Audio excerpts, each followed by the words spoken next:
The Year to Their podcast, it's time to start the show. Be sure to hold on tight, here we go. Exploring all the different Disney destinations. Year to Their, it's time to start the fun. Hello, everybody, and welcome to the Ear to There podcast, Walt Disney World Word of the Week. I'm your host, Phil Gramlich, and each and every week I will bring you a different Walt Disney World word and then give you all kinds of hints, tricks, tips, background history about that word. And like Arsenio Hall used to say, let's get busy. I cannot pull off let's get busy. I kind of said it like Darkwing Duck. It should have been let's get dangerous. It definitely wasn't an Arsenio, let's get busy.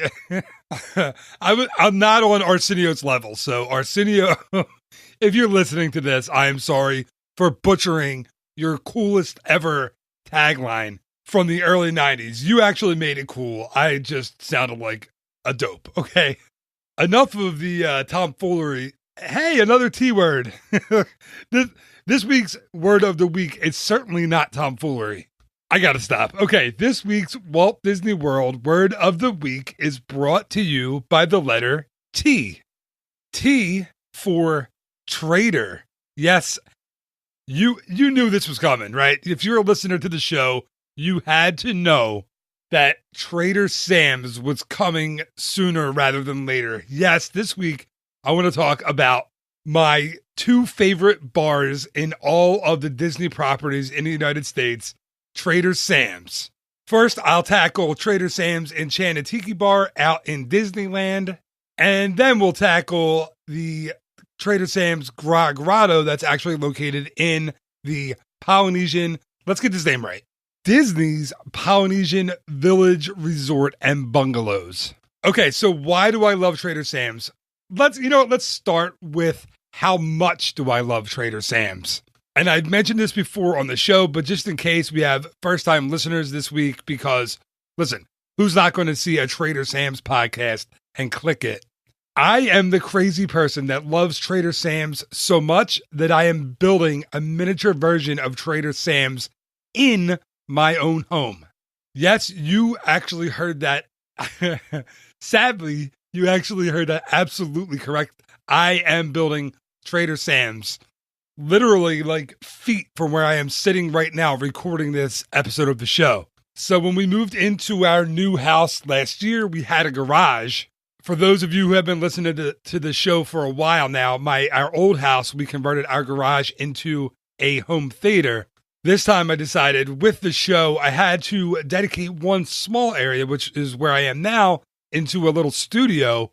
So a little part of the garage is my recording studio, and the rest of the garage is going to be my Trader Sam's bar. So it's going to be pretty small, maybe, I don't even know, a fifth of the size of the real Trader Sam's in the Polynesian. But I already purchased a lot of the decorations that are going to go in there. I already have a couple of standalone bar tables, and I have some actual tiki stools that came from a New York tiki bar from the 70s. So I'm taking this extremely, again, sadly, extremely seriously, and construction is slated to begin this summer. So soon, when you catch my Thursday night Facebook Live shows, hopefully by the fall, I'll be doing them from my own Trader Sam's. And I am hoping that my construction schedule, is a little better than Disney's construction schedule. It's going to take them like 11 years to build Star Wars Land. Hopefully it only takes me a couple of months to build my Trader Sam's. Okay, enough about my fake Trader Sam's. Let's start talking about the real Trader Sam's. And again, I'm going to start with the one out in Disneyland. So out in Disneyland, Trader Sam's is actually Trader Sam's Enchanted Tiki Bar, and it opened in May of 2011. The Disneyland version has a Jungle Cruise / Adventureland / Indiana Jones type feel to it. The bartenders that work at Trader Sam's in Disneyland are supposedly retired Jungle Cruise skippers who have gone on to work here at the bar. When I say here, I don't mean here, like where I am. I mean in Disneyland. Okay. Trader Sam's on both coasts actually gets its name from the character Trader Sam on the Jungle Cruise, who, of course, pretty famously will trade you 2 of his heads for 1 of yours. Which, by the way, is a joke that always makes me laugh. I love that joke. And I love every corny joke on Jungle Cruise. Okay, moving on. So the inside of Trader Sam's in Disneyland really kind of feels like an old school tiki bar. There is bamboo everywhere. There are tiki carvings everywhere. They even had the tiki drummers from the Enchanted Tiki Room attraction. So it really feels like you're in that story, in the middle of some kind of Adventureland story that you would get out in Disneyland. One thing that I love about Trader Sam's in Disneyland is the memorabilia on the walls, right? Because there is just literally a ton of it. I think I read that there are over 1,600 different items on the walls. I saw an interview with an Imagineer who said that different Imagineers were going to yard sales and flea markets across the country, collecting different things that would fit into the motif of Trader Sam's in Disneyland. There are also nods and props from Disney franchises throughout the bar. You can find Indiana Jones' bullwhip, a letter from Short Round to Indiana Jones. If you don't remember, Short Round was the little kid in Indiana Jones and the Temple of Doom. There's a map of the Temple of the Forbidden Eye from the Indiana Jones Adventure attraction in Disneyland. There's a harpoon from 20,000 Leagues Under the Sea in the bar there. And there are also a bunch of nods to the Adventurers Club, which of course lived in Pleasure Island in Walt Disney World. As a matter of fact, you can even get a drink in Disneyland called the Congaloosh, which was the greeting at the Adventurers Club while it was open there on Pleasure Island. So I love the place. I love the bar. I love the food. I'm not going to go crazy into detail about the menus because who knows when they will change. Walt Disney World just had a big menu shakeup across the resort. I don't want to talk about what I love to eat in Trader Sam's in Disneyland and have the menu completely changed on me. But there are certain drinks that you can buy that will trigger like really super cool effects in the bar. There are props that come to life. There are interactions with the cast members who are the skippers. There's all kinds of stuff that can happen. And I don't want to spoil it for you. I'm not going to give you any spoilers on what will happen, but I will tell you the drinks that you should order, right? to get some of these interactions at Trader Sam's in Disneyland. So you should order the Shipwreck on the Rocks, the Krakatoa Punch, a Shrunken Zombie Head, or the Uh-Oa. And of course, you could always order a draft beer actually, that will also trigger a certain effect in the bar. Now, Trader Sam's in Disneyland will also let you take home certain mugs when you purchase certain drinks in the bar. Currently, if you order a Krakatoa, an Uh-Oa, a Shrunken Zombie Head, or a Shipwreck, you are able to take that mug home with you when you leave. Now, actually, you don't take the mug that you drank out of. They give you a little receipt, and on your way out, you hand a cast member your receipt, and they will give you a clean, unopened, never used before version of the mug that you were drinking out of. Okay. Oh, and in case I forget to mention, the Trader Sam's at the Polynesian also has the same thing. They will give you a clean version of the mug that when you order one of those drinks as well.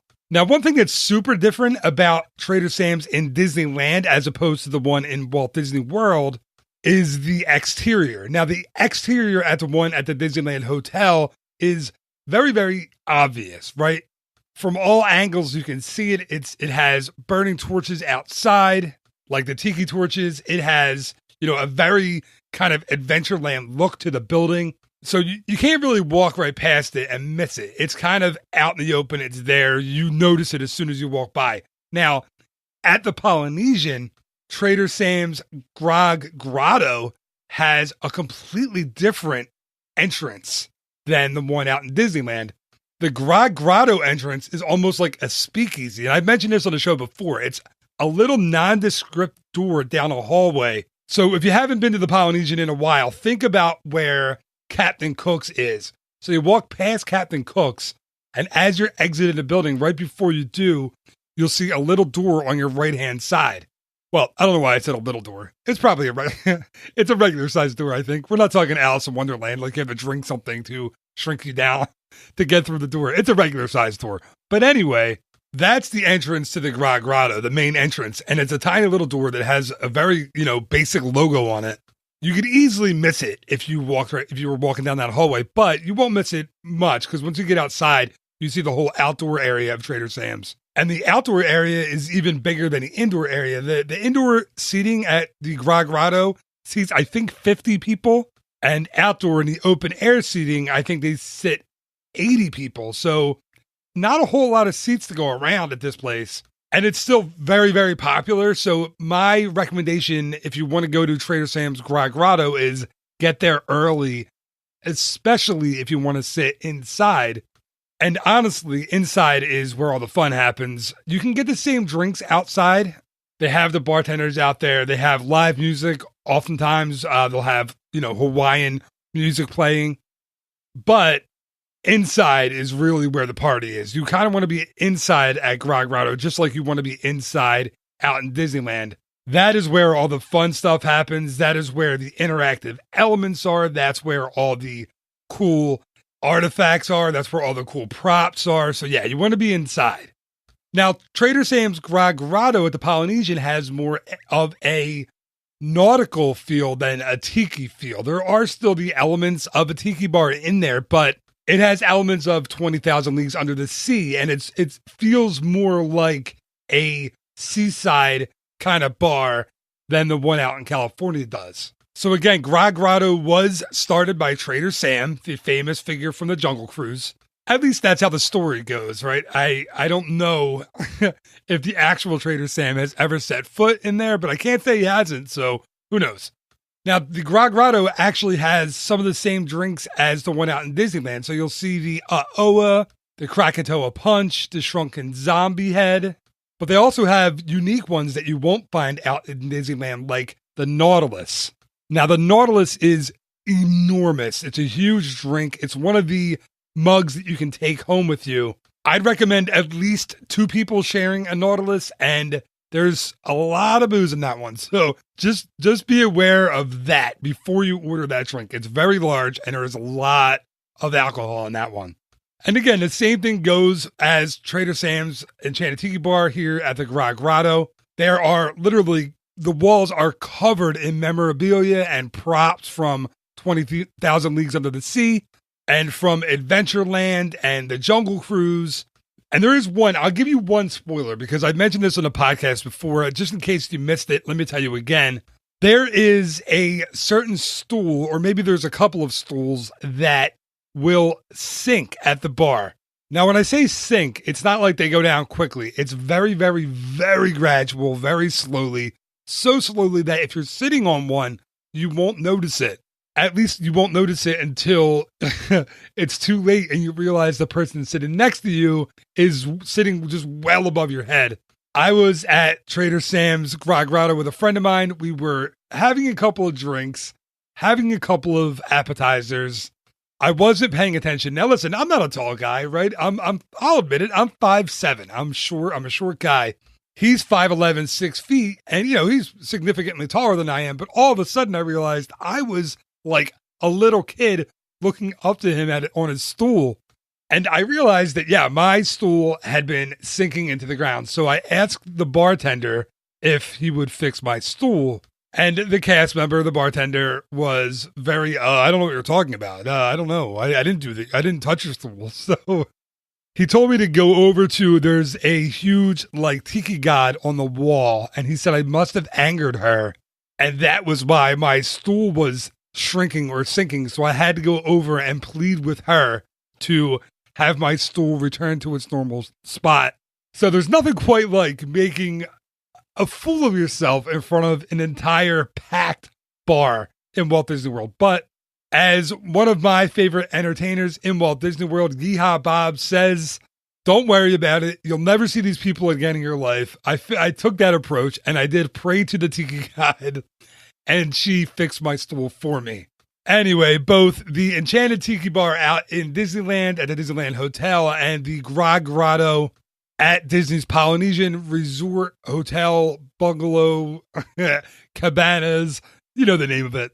They're both excellent, really, really fun, really unique places to spend an evening or an afternoon. As a matter of fact, if you're there with kids, if you're there with minors, not people who dig underground looking for coal or minerals, I mean, people who are under 21, they are actually allowed in Trader Sam's up until 8 p.m. and then it becomes 21 and over. So it's not like you can only see it if you're an adult with no kids. You can go with your family up until 8 p.m. I think the kids will enjoy it too. But at 8 p.m., the kids have to go. Listen, they don't have to go home, but they can't stay there, that's for sure. Anyway, Trader Sam's, Disneyland, Walt Disney World, awesome places. Make sure you visit on your next trip to the theme parks.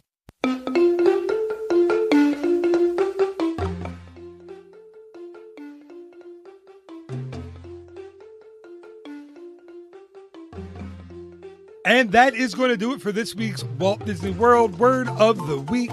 Thank you, as always, so much for listening. It is greatly appreciated. And if you did enjoy the episode, I have a favor to ask. Yes, just a small one. I would love for you to subscribe to rate, and to review this show on iTunes. So head over to eartotheirtravel.com/iTunes. There I have an easy tutorial for you to follow where you can learn how to subscribe so you get the show in whatever device you're listening on. Automatically it downloads each and every single week, actually twice a week because I have 2 shows per week. And it also shows you how to rate and review the show. That'll help more people see it. And then hopefully more people will listen and it'll climb the iTunes charts and all of that good stuff. So if you haven't yet subscribed and rated and reviewed the show, please do that. Again, the link to do that is eartotheirtravel.com/iTunes. Okay, well, there will be a new episode of the Ear to There podcast, Walt Disney World Word of the Week, each and every Wednesday morning, as well as a new episode of the regular Ear to There podcast, and that'll be each and every Monday morning. So until next time, thank you again so much for listening. Have a great week. Bye-bye.